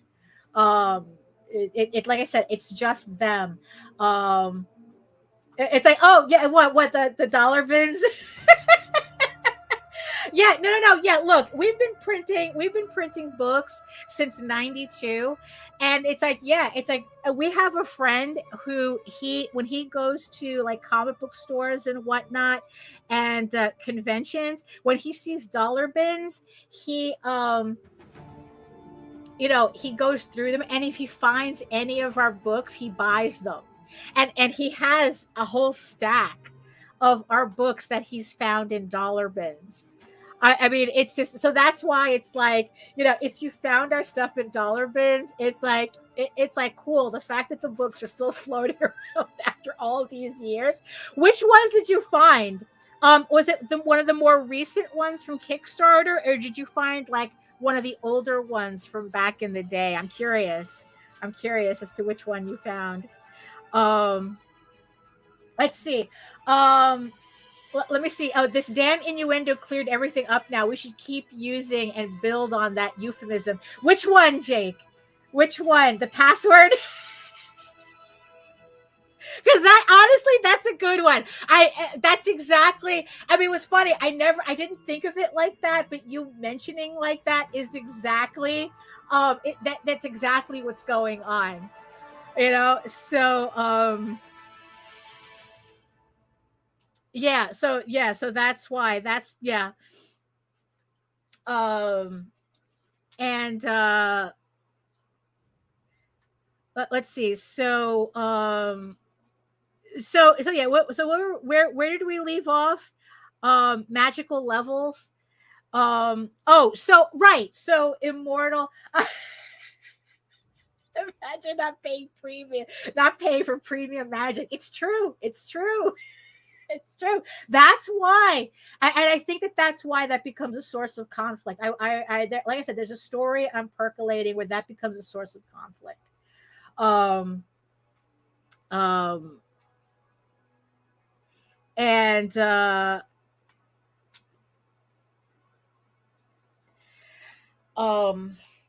yeah. So yeah. So it's like yeah, so immortal magic. Yeah, so immortal magic is not like the Mage Council can't regulate it because that's more wild magic. So they have like they would literally have to have like a literal god working for them in order to be able to control immortal magic, and that's not happening. So that's not even like that's how far they need to be in order to control in order to keep track of and control immortal magic, which just for marketing sake, immortal magic is here on Soul with a K at the end for the exclusivity. Love it. I love it. So yeah, so that's why it's like they don't know, like they all they could do is just give EGORAVEN a talisman because they don't know, like they obviously think that she's a magic. They can only assume she's magical, not by how much, and hope that the talisman that they force her to wear is enough to kind of control it, even though technically it doesn't. But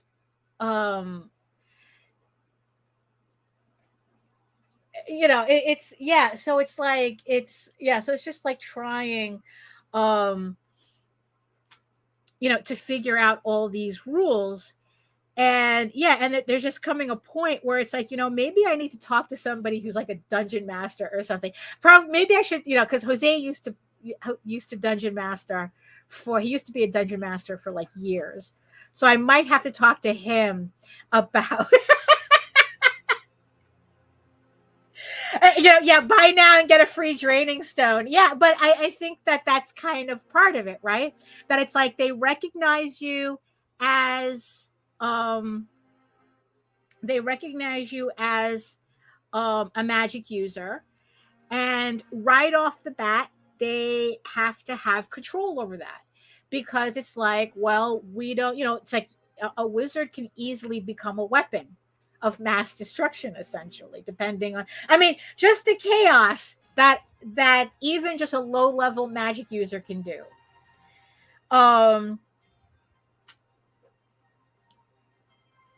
So I can see how how that becomes important for them to regulate. They know who the magic users are. They know how to kind of control them, how to keep them from really causing chaos in society. It's and it's like, and especially when we transition to modern, like to the modern immortals, when EGORAVEN and Loki, and like they're in modern times now. Oh, there you go, free puns for everybody.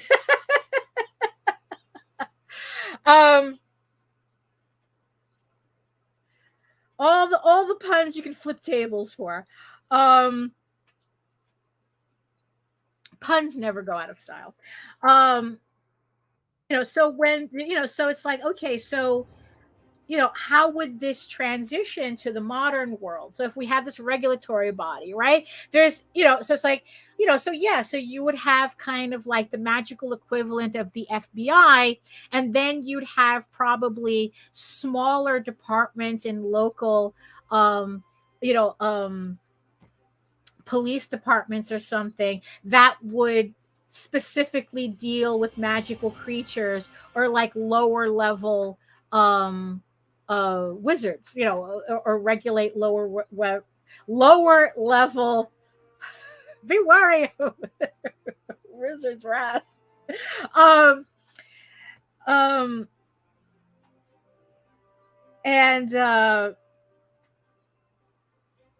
because because it's like, like episodes ago, I had come up, I had, like, back in my furry days, I had a furry version of the X-Files. And it was like a fox and a cat, it's like they were, it's like Fox Mueller, Dana Silky, and they ran, and it's just supposed to be a furry parody of the X-Files. But I thought it would be funny to kind of like, well, what if they were part of the immortal modern immortals timeline, where it's like they run an underfunded department, that they specialize in keeping tabs on magical creatures, right? Because I kind of figure that, like, higher level wizards and higher level magical creatures would be handled by the FBI. Kind of like, local departments handle smaller cases, and then when you get to like fucking Jeffrey Dahmer, then the FBI gets involved, type of thing, So I'm kind of imagining that for magic users. Again, the whole classes, if you're like a class 1, like maybe, it's like, so anything under class 1, which is like, petty wizards or something. We can even call that petty wizards or something. Petty sorcerers, that's a local jurisdiction thing. Am I? Yeah. Oh, right. Yeah. Kind of. I mean, I thought that they were like, I kind of understood cabinet. No, they weren't manufacturing. That's how they controlled everything, right? That's why they needed the virgin sacrifice at the end. They needed everything to fit a pattern to appease the gods, type of thing. If I remember the movie correctly. I mean, yeah. So imagine that. Yeah, it's like, so we have, but not as ridiculous. It's like, um, so yeah, so you would have like local jurisdictions for petty wizards, and then maybe like from class one, like treating them like drugs, class one and up, then that's a federal thing, right?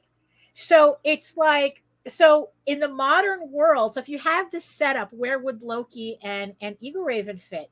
Again, it's like, I don't think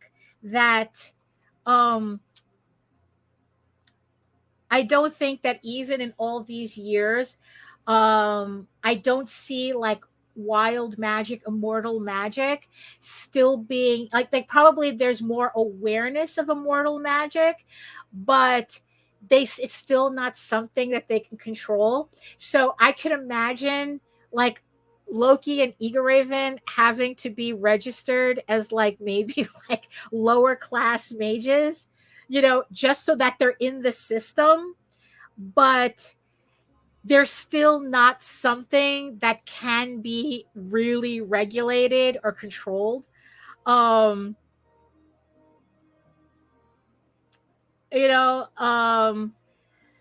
and also it's like by that point too, in the future, I kind of imagine like a lot of the immortals that still exist in the general population would kind of have gotten together and formed some kind of secret society, um kind of like a secret society to protect themselves kind of from this regulation.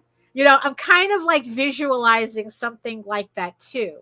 um Kind of like they figure we have to regulate ourselves, or else it's going to force the mortals to try to do something, and they don't know how to handle that. um Well, you see, I wouldn't. Oh, hey, Joe. I wouldn't. I don't know. I wouldn't see a war between magic and science. I would actually, what I see in my world. Um, Jake is on a roll. Focus, focus. You're gonna kill me. um, um. So yeah, that's kind of right. So I could imagine them doing like some kind of secret society where they know they have to regulate themselves, kind of like in Constantine. I forgot,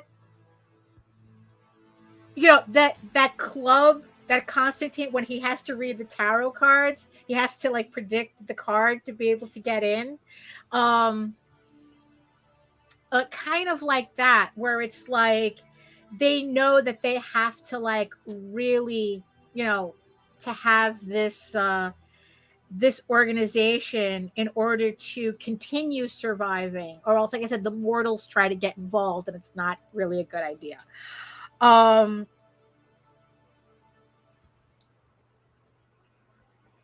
that's why it kind of like, I have this story where it kind of gets a little complicated for everybody. Yeah, maybe, yeah, like kind of like it's like, yeah, it's like there's a lot of these similar themes. um you see, but the funny thing is like the more I think about it, the more, even though like, yeah, there are other iterations of these themes, but I would think it would have to be, Patrick.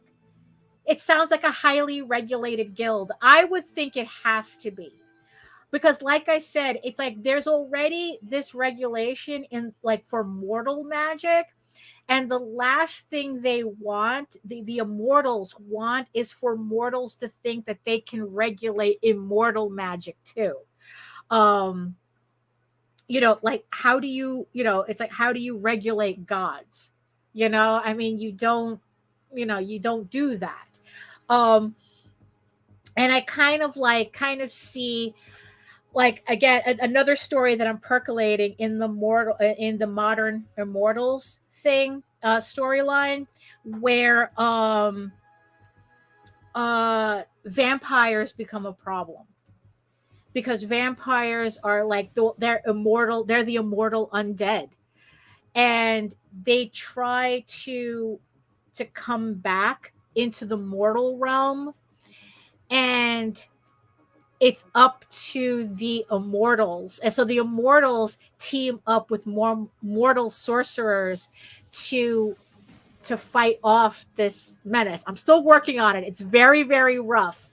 Um no, well, okay. Oh, right. The thought that I was okay. So Joe is saying I'm still stuck with magic versus science. Magic typically doesn't affect the artificial since its source is nature. I see a war between magic and science as people turn towards science. Actually, what I see is magic being incorporated into science. Um, I'm kind of, I kind of play. It's kind of a play on the I guess I forgot who said it, but science done correctly looks like magic. I'm very paraphrasing it. So that's kind of what I see, at least in my world, in my environment, in my mythology here, where eventually, like, the more science becomes prevalent, magic starts to get incorporated into that. So they're actually kind of working together. Um, I don't see like oh well, yeah, it's like, yeah, that's I overheard a lot of it. Jose watched it, and I was overhearing a lot of, yeah, so it's kind of like that, where it's like that would be like, like they would be working together. Because like I said, especially, magic is not absolute. You know, magic is not like, oh, you can't just magic a cure for cancer type of thing. Like magic can just, like, yeah, like the magic itself has certain rules it has to follow. Um, because again, I don't want people to just magic their way out of problems. So that's why I have to kind of nerf it. Um, you know, let's see. Oh, let's see here. He says magic police would be practitioners of science and alchemy. Well, yeah, exactly. They would, right. So it's like um magic users. Oh, so part of Modern Immortals, another scene that I'm thinking of, right? That kind of like putting it all together. Now remember, like um in the modern world, EGORAVEN is she's kind of like a founding dean of the school that Edenron turns into. Um Edenron turns into a school of magic, and EGORAVEN is kind of like the forever dean of that school, because it's like she ends up running, kind of like, well, by this point she becomes more of a figurehead. She, it's like, but it's like the whole thing is that she just goes from being a warrior to a paperwork pusher type of thing. Like that's kind of like the theme that I was going with this Modern Immortals storyline, where it's like, holy, like there's a scene where I kind of imagine her complaining to Loki. It's like, I remember when we were warriors, and it's like, and Loki tells her, it's like, look, he's been around for like 5,000 years, like what does he care? And he's like going, we're still warriors, it's just our battles are different now.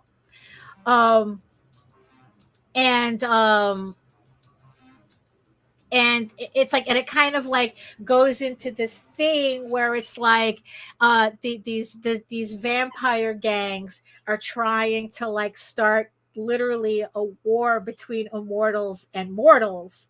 And well, right. Oh, well, it's funny that you mentioned rune, because rune magic, right? Because that's something that I touch upon in the novel, where it's like you can know rune magic without being a sorcerer.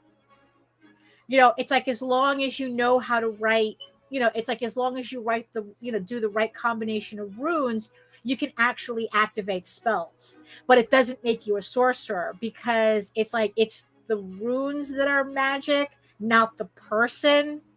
So yeah, that's something that I do. That I do touch upon in the novel. Still trying to work this out. So the book, right? So like I have this whole thing with vampire gangs trying to start a gang war between the immortals and the mortal realm, and the immortals have to get together with the mortals in order to fight them, and there's this whole thing where Loki and EGORAVEN get arrested because they're on a heist. They get caught in a high-speed chase trying to fight a vampire gang, and then they end up with Fox Mueller and Dana Silky, with this department. And it's like, okay, your probation, EGORAVEN and Loki are put on probation. It's like, okay, you have to work with this department.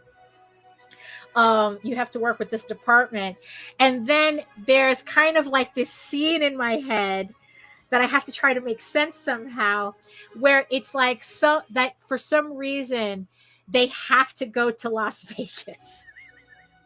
And they have to use the cover of a student music tournament to end up in Las Vegas, where they can meet up with their local department of, but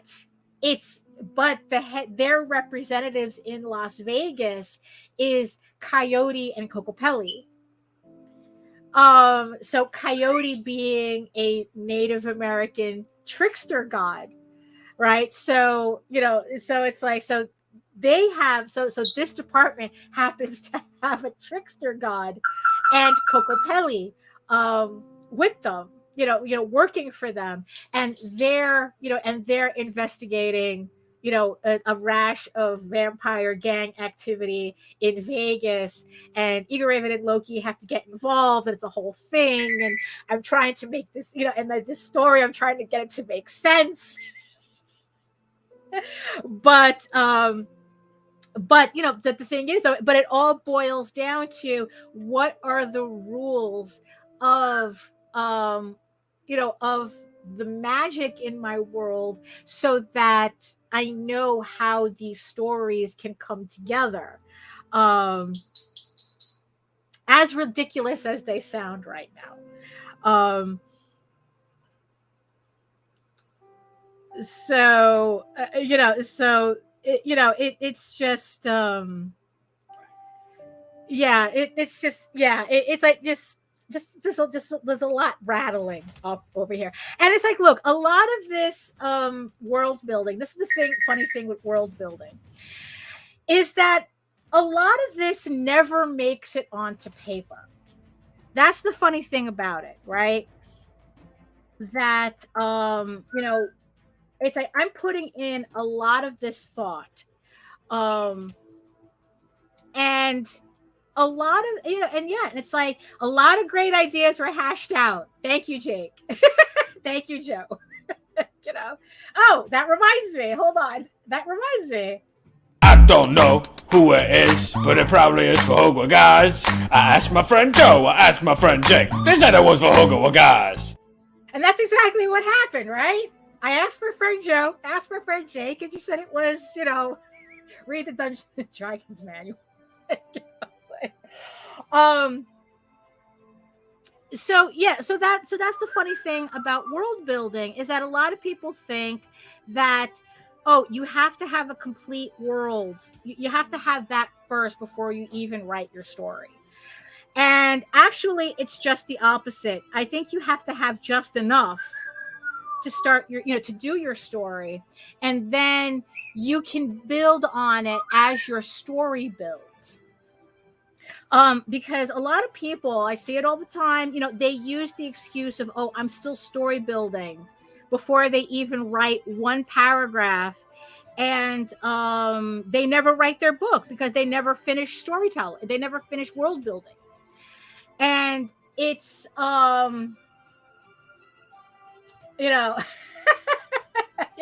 You see, I haven't played the clip in a while. Let's see. It's like, I just see this as magic users being happier where things were not explained through science and alchemy. Again, approaching from a sci-fi POV. Well, you see, and here's the thing too. That's how I explain a lot of the magic in my world. It's like, literally, I have people go, that's not how it works, and leave it at that.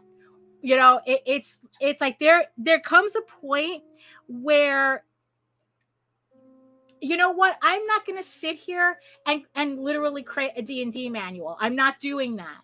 You know, there are just some things when it comes to magic. My answer to it is, it's like, look, that's just the way it's always been. That's not how it works, or that's just how it works. I can't explain it, and that's it. Move on. I think that part of the danger of world building is is that you don't want to get caught up in minutia. In too much minutia.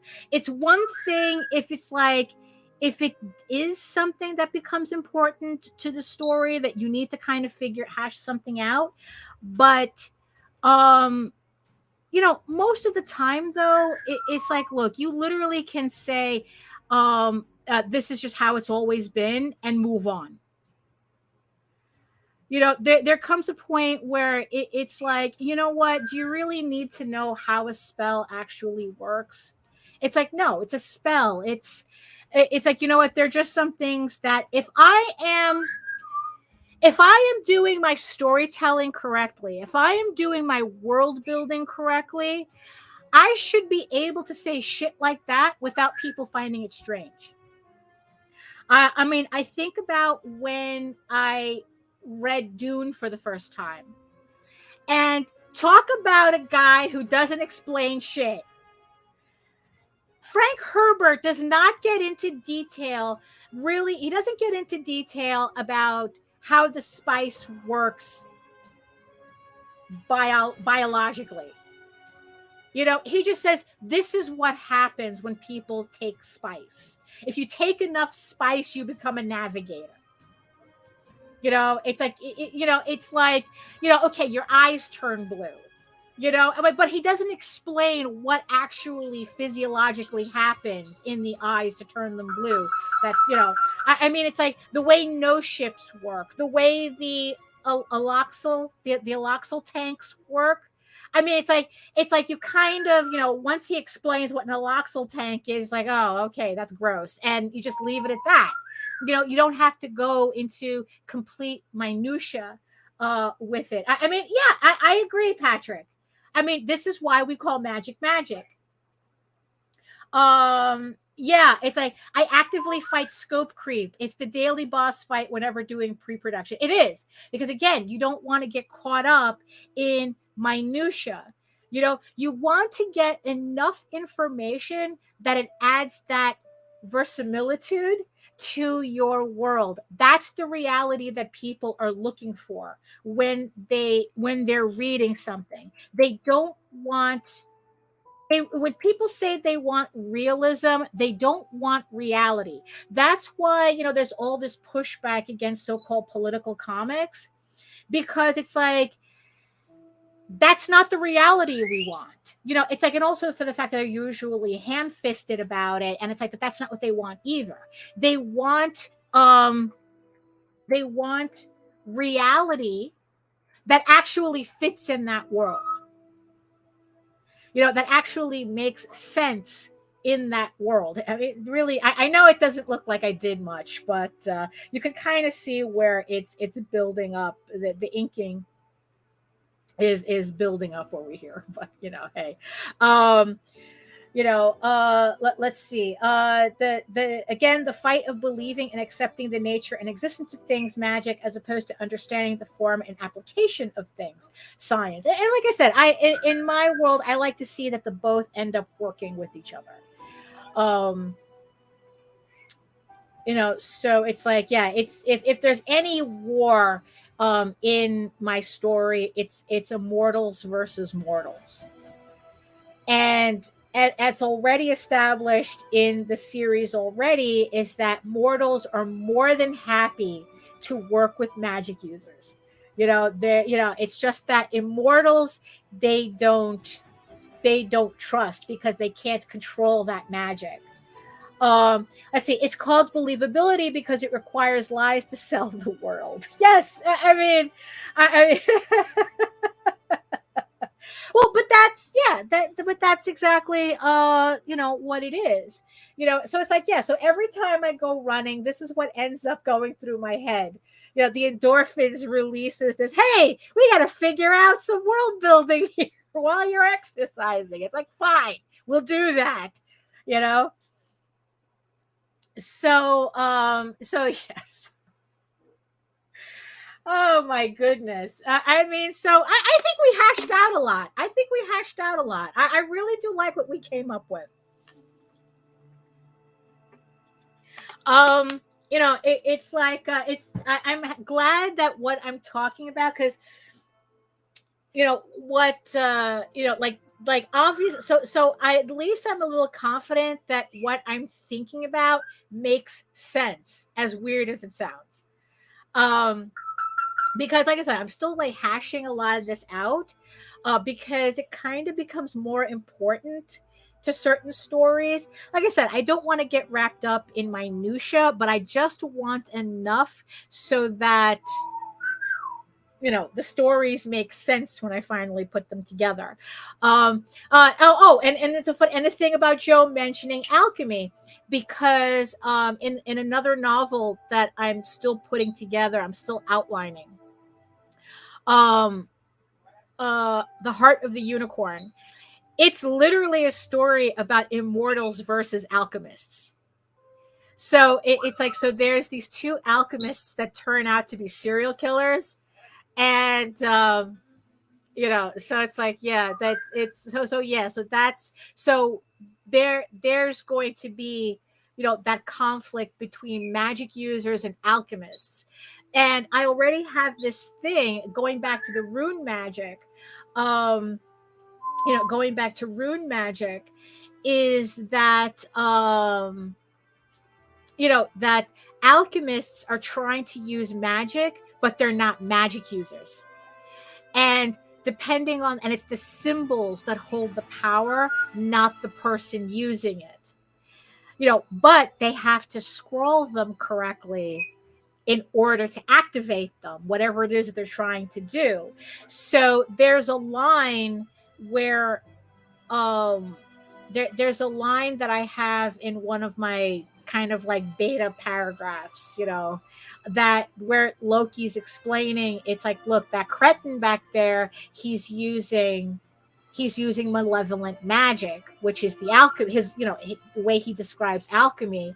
It's like, he's not a magic user, but he knows just enough to be dangerous. So there is going to be those distinctions. The idea of non-magic using mortals being able to control magical symbols to create magic, but not because they have magic, but because they can write it correctly to activate it. So that's, yeah, again, it's like, that's something that I would have, I'm still sorting out. Again, something that popped up when I was running, right? Because I was thinking about that, why magic in modern terms are considered tricks and not pure magic. People look for explanation in things. So using Las Vegas as that angle for the story that I have, that I'm, again, percolating. So I kind of thought about that for a split second. It's like, would someone like David Copperfield exist? And I go like, of course. Because he's doing sleight of hand. And what I kind of imagine is that actual magic users are not allowed to, like there wouldn't be a David Copperfield who's an actual magician, like in the magical sense, in the fantasy magical sense. And what I kind of see is that people like the most popular shows in Vegas are still people like David Copperfield, because they can explain the magic. It's kind of like if Penn and Teller was, like legitimized pretty much. Like, it's like, no, it's like the fact that, like, it's kind of like taking, you know, like right now it's like magicians, the magician's code, never tell your secrets. But here in this, when you're in a world of actual magic, the most popular magicians are the ones who can explain their magic. Like people prefer to see fake magic than actually encounter real magic, because that's a completely different animal. It's like the difference between being on a roller coaster and actually being in a 40-car pileup. You know, because that's kind of like how it feels like. You know, a roller coaster is a very controlled environment that simulates a dangerous situation, but you're never in danger. While an actual 40-car pileup is a dangerous situation that could kill you. So I kind of, you know, so it's like I'm kind of like seeing it like, you know, like I'm kind of like seeing it's like, oh, that would be kind of like an irony of it, where it's like people who could do sleight of hand and actually explain their tricks would actually be more popular than people who could actually wield magic. I mean, it's just like stupid shit like that, you know, that I'm thinking about, you know. And like I said, most of this stuff doesn't even, you know, it's like, it's literally information that might not even get explained on paper, but I have it in my world building, you know, catalog, so that if I do have, you know, it's like, because things are easier to create when you have rules. So, you know, so that's, you know, so here we are. It's already like 12 after. I mean, it's like, look, when it comes to like this topic, I could just keep going on. I'm actually glad. For a little bit, I thought that I wasn't going to do the stream, but I'm actually really glad that I did, because like I said, I think we hashed out some good things, and you know, and I'm really glad that what I'm saying so far. Yes, thank you, Jake. Thank you, Jake. You know, that you know, that I think it just, like I said, it's like certain ideas I thought like, does this sound dumb? But it's like, it's kind of nice to have like some confirmation in the chat that it's like, no, it kind of makes sense. Well, look at it like this, Joe. Look at it like this, Joe, where Jake was able to like encourage the fantasy aspect of it. Like Jake represented the immortals while you represented the mortals. Let's just put it like that.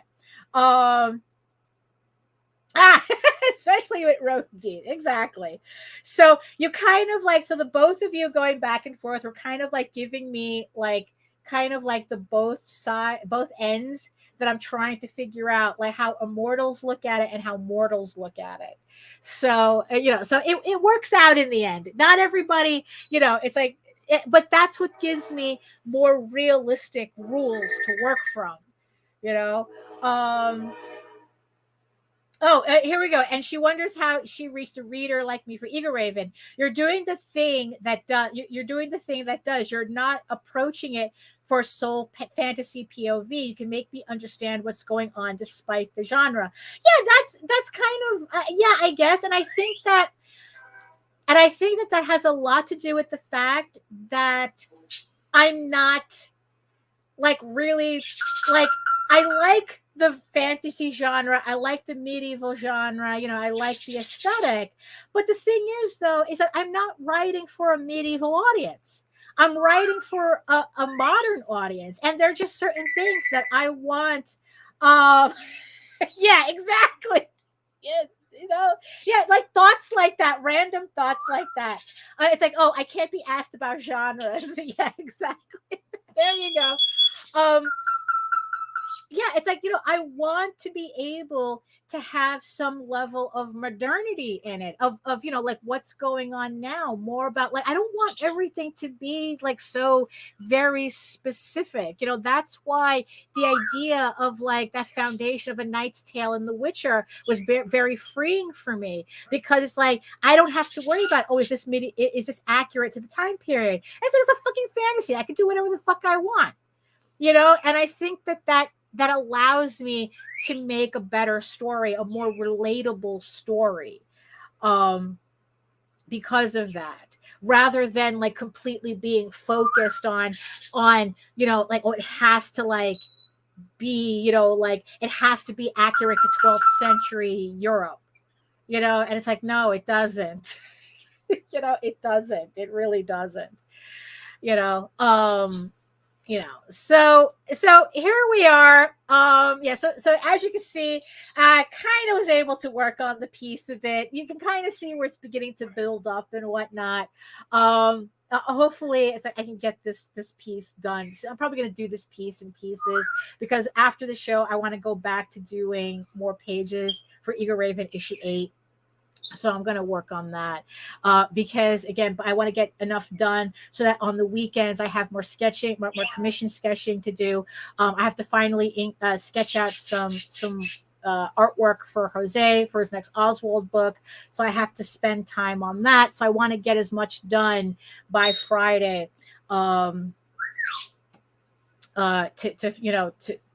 to get to that, get those pieces started, and then just continue. And also there's some pieces for that I'm doing with the crossover for Sky of Thorns with Krista Crawford for Unicorn King's Daughter. We're doing a crossover on Kickstarter, so there's artwork for that I want to get started as well, because I want to be able to show off some stuff next time I do my stream, so that we're there's a lot going on, but you guys know there's a lot going on. So here I am, a little after the 2-hour mark. But like I said, I could have just continued talking about this world building thing. I mean, I love talking about the creative process and trying to figure this stuff out. And it's like, and I hope that you guys got something out of it. I mean, it's like, the artwork, it's nice to look at, but I didn't finish it, but I was just happy to be able to hash out a lot of stuff imagination wise. So for future stories. So so that's and there's our boy right there. Right? And so here we are. Thank you so much to everybody who joined me in the chat. Patrick, Jake, Joe, Joseph. I know that there's a Neko, Lucky Neko, Michael, Gothic Lolita Angel. Thank you so much for joining me in the chat. Yes, and thank you so much to the 8 eyeball people who have been watching me this entire time for the 2 hours. I hope you were at least entertained by this conversation about world building and how I think about what's important to a story, what's not important, and how we can get both of these things to work. It's like I really do like talking about the process. It's a lot of fun, and I thank you all for joining me today. So so in the end, so thank you so much. And if you want to read more, you want to see more about my artwork, or read more about me and my artwork, learn more about my campaigns and whatnot, you can go to my main portfolio site at egoworks.com, right up here, EGOWORKS, where you can find links to all of my galleries and social media sites. They're also listed here too. But I mostly post on Facebook if you're interested in seeing sketches and current work in progress and live updates about everything. And and you can also find me on YouTube, here on YouTube at my channel at Daphne Lage, Lage Art, which also simulcasts through the Indie Comics Network. So make sure you like, subscribe, hit the notification bell so you get notified whenever any of our shows go live. And remember, you can read EGORAVEN, Air the First Unicorn, for free, uploading every day, Monday through Friday. But if you prefer your fantasy to be more of a furry Lord of the Rings adventure, follow the link over to Tall Tales, TAILS.com, online.com. talltalesonline.com. Jesus. And not only can you read the first 20 issues of Tall Tales for free, you can catch up on the latest story arc, Tears of the Mother, which is also currently uploading Monday through Friday. Remember that Tall Tales, or So I Thought, the first full-color Tall Tales comic, is on Kickstarter right now in its last 41 hours. You have until Friday to pledge to the campaign. Either start off your Tall Tales collection or complete the whole thing by getting all of the trade paperbacks available on this campaign. But if you prefer more EGORAVEN, she will be returning to Kickstarter August 2nd with issue 7 of the series out of 15. We are really, going strong here. So all the links are in the show notes below. For you to, either pledge the Tall Tales campaign or click on the Notify Me button so that you get notified when EGORAVEN goes live. So thank you so much, everybody, for joining me. I hope you enjoyed yourself. I will see you again Friday at 11 a.m. where we're closing out Tall Tales, or So I Thought. Join us then. We'll have whatever other conversation that we're going to have, including a close at the campaign. So thank you so much again, and I will see everybody next time. Are you not entertained? Are you not entertained? Is this not why you are here?